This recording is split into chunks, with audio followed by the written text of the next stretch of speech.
PC 3 மணி நேரத்திலும் AC 6 மணி நேரத்திலும் செய்து முடித்தால் பி மட்டும் தனியே கேட்கிறாங்க. சரி, இப்போ நம்ம ஃபர்ஸ்ட் ஸ்டெப் நம்பர் 1 நல்லா பாருங்க. ஏ ஒரு வேலையை எத்தனை நாள்ல முடிக்கிறாரு? ஏ ஒரு வேலையை 12 மணி நேரத்தில் முடிக்கிறாரு. ஏ ஒரு வேலையை 12 மணி நேரம்.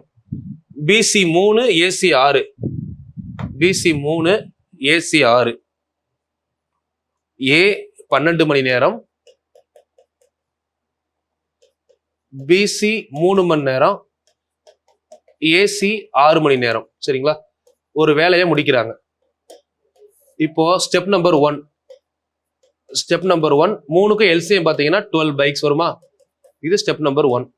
ஓகே, ஸ்டெப் நம்பர் 2 செகண்ட் ஸ்டெப்ல என்ன பண்ணலாம்? ஏ மட்டும் 12 பைக்கா 12 நாள், ஒரு நாளைக்கு ஒரு பைக் பர் டே. பியும் சியும் என்ன பண்றாங்க? 4 பைக் பர் டே. பியும் சியும். ஏவும் சியும் 2 பைக் பர் டே. கரெக்டா? ஏன்னா 12/6 அப்படின்னு போடுறப்ப 2 பைக் பர் டே வருமா? இப்போ இதுல இருந்து ஏசி 2 பைக் பண்றாங்களா? இதுல ஏவோட பைக் நமக்கு தெரியும் 1. அப்ப இந்த 2ல 1 ஏவோட பைக்கு, இன்னொரு 1 சியோட பைக். சரிங்களா? ஓகே, இப்ப இந்த 4ல சி 1, மிச்சம் இருக்க 3 பியா.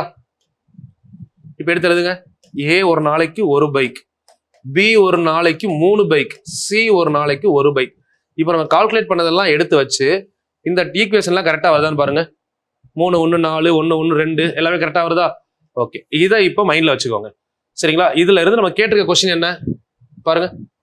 ஏ என்பவர் வேலையை 12 மணி நேரம், பிசி 3 மணி நேரம், ஏசி 6 மணி நேரம் எனில் அந்த வேலையை பி மட்டும் தனியா எவ்வளவு நேரத்துல முடிப்பாரு தானே கேட்டிருக்காங்க.